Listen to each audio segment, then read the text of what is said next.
Fala pessoal, tudo bem com vocês?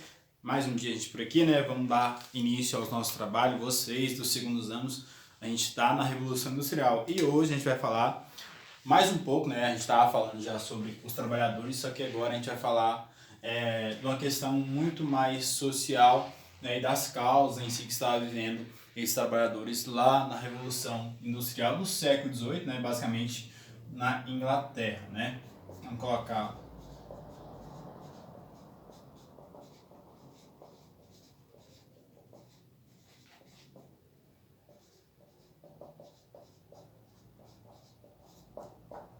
Isso, trabalhadores na Revolução, né? Vamos lá? Então, o que eu quero falar para vocês sobre isso? Eu sei que vocês já estavam vendo na semana passada sobre os lutistas, os cartistas, né? E vocês, espero que todos já saibam o que significa essas palavras, né? E todos esses movimentos. Só que hoje eu quero adentrar com vocês e falar de toda a conjuntura em que vivia esses trabalhadores, ou então, melhor dizendo, operariado, os operários em si nessas indústrias, né?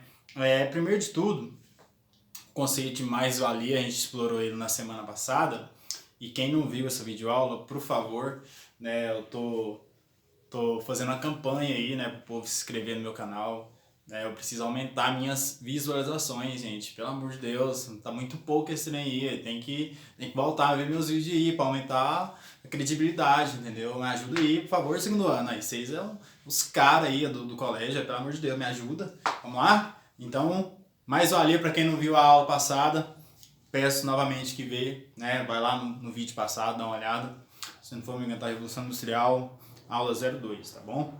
Então lá eu tô falando sobre a mais-valia é um conceito marxista, né? Esse conceito marxista tem muito a ver com a questão de horas trabalhadas, né? Por funcionários em si, pelos operários da Revolução Industrial. E nesse sentido, é muito importante que vocês entendam como funcionavam essas coisas.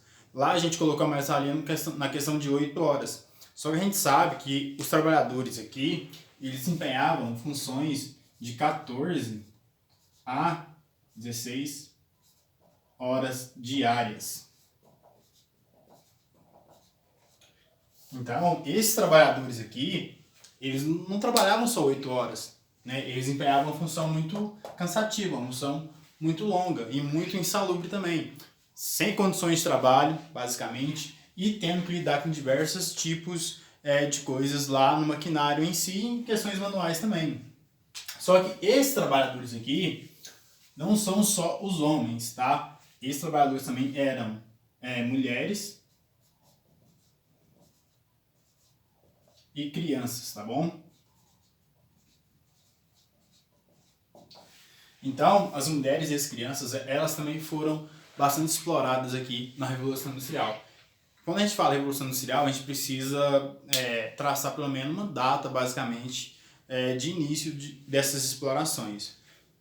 Eu costumo dizer que a parte em si de exploração é a parte da metade do século XVIII adiante, né? A gente coloca a partir de 1750, a gente tem uma exploração muito forte, isso por causa do surgimento da máquina a vapor em si, o maquinário em si como motores, e esses motores vão elencar muitas coisas e a forma em si do capitalismo é gerar lucro, né? Então, a partir desse momento aqui, os homens aqui, as mulheres e as crianças vão ser bastante exploradas. O trabalho infantil, crianças a partir dos 6 anos já estavam em si lá trabalhando, tá bom?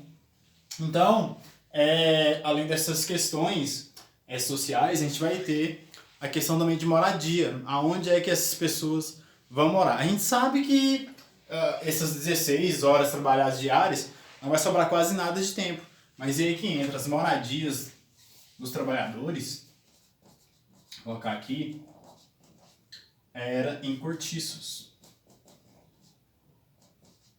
tá?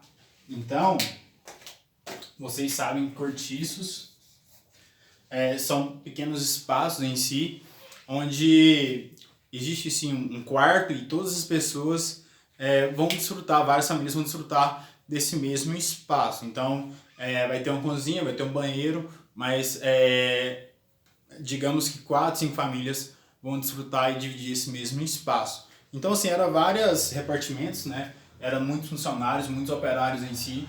E essas pessoas, elas tinham, assim, uma grande probabilidade de garantir diversos tipos de doença. Por quê? Porque ficavam muito próximas umas das outras. Dormiam em si muito próximas umas das outras. Além de trabalhar juntamente com as mesmas pessoas. Então várias doenças surgiram nessa época e tiveram assim uma grande dificuldade de controlar por causa dessa proximidade, né? Outra coisa que eu quero destacar para vocês também é a localidade desses cortiços. Basicamente, esses cortiços ficavam muito próximos às indústrias em si, né? Os centros de fábricas onde se trabalhava esses funcionários. Então, ou seja, as pessoas elas moravam em si do lado dessas indústrias. Na questão de logística, em uma primeira hipótese é muito importante, porque você mora próximo ao seu trabalho e você não gasta tempo, né, para sair, se deslocar da sua casa ao seu trabalho. Então você já acorda do lado do seu trabalho. Outra hipótese também, a questão de poluição do ar, né? Basicamente, as pessoas que ficavam próximas aqui tinham vários problemas respiratórios por causa, logicamente, da fumaça produzida pelo maquinário em si, né? As indústrias em si. Ou seja, os burgueses não moravam próximos aos cortiços, moravam bem distantes desses cortiços, tá bom? Então, essas jornadas diárias, a questão do trabalho insalubre mesmo, que não vai ter condições de trabalho, exploração e moradia, eram alguns dos pontos em si que a gente tem de questão social entre a burguesia e o operariado. Eu lembro que eu passei para vocês uma questão, eu acho que está no meu computador, não vai estar aqui, não está. Uma questão que perguntava em si qual era o X a questão entre o lado do operário e o lado dos burgueses em si, né? Então, nesse sentido aqui, é uma explanada que dá para colocar naquela questão tranquilamente, né? Depois desses acontecimentos, logicamente, a gente vai ter um calor aqui, suando, né? Dá para ver a luz aqui, 3 horas da tarde eu tô gravando aula para vocês hoje, tá? Então, por isso que eu tô cansado e suado também, tá, gente? Não se importa não. Voltando.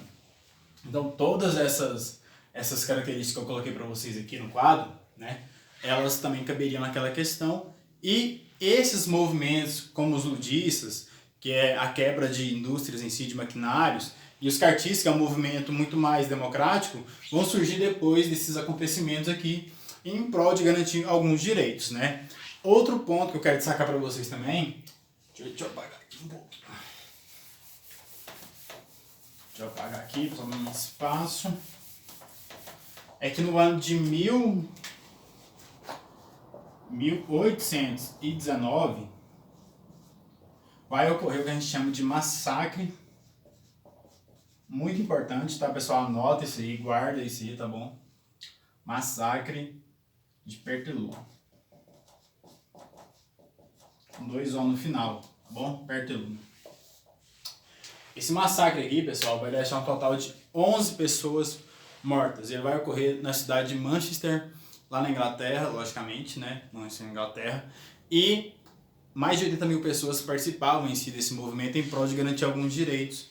Então a repressão foi tão forte pelo lado da Inglaterra que 11 trabalhadores morreram aqui nesse movimento, né?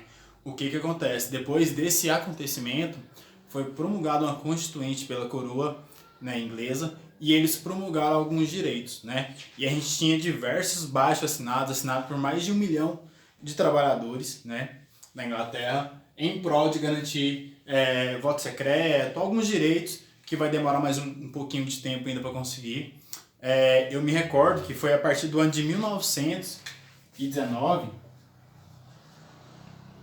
quase 100 anos depois, né, mais ou menos, a gente vai ter basicamente o regime estatutário de trabalho, que é 8 horas diárias, sendo sancionado pela Inglaterra, tá? Então, para você ter noção, o espaço de tempo que demorou para a Inglaterra garantir as normas trabalhistas que as pessoas almejavam naquela época, né? Então é isso, eu estou falando para vocês sobre os trabalhadores e uma questão social que aconteceu na Revolução, tá? As perguntas que eu vou elaborar não elaborei ainda. Eu com certeza vou elaborar nesse sentido, tá bom? Então, grande abraço, qualquer dúvida à sua disposição.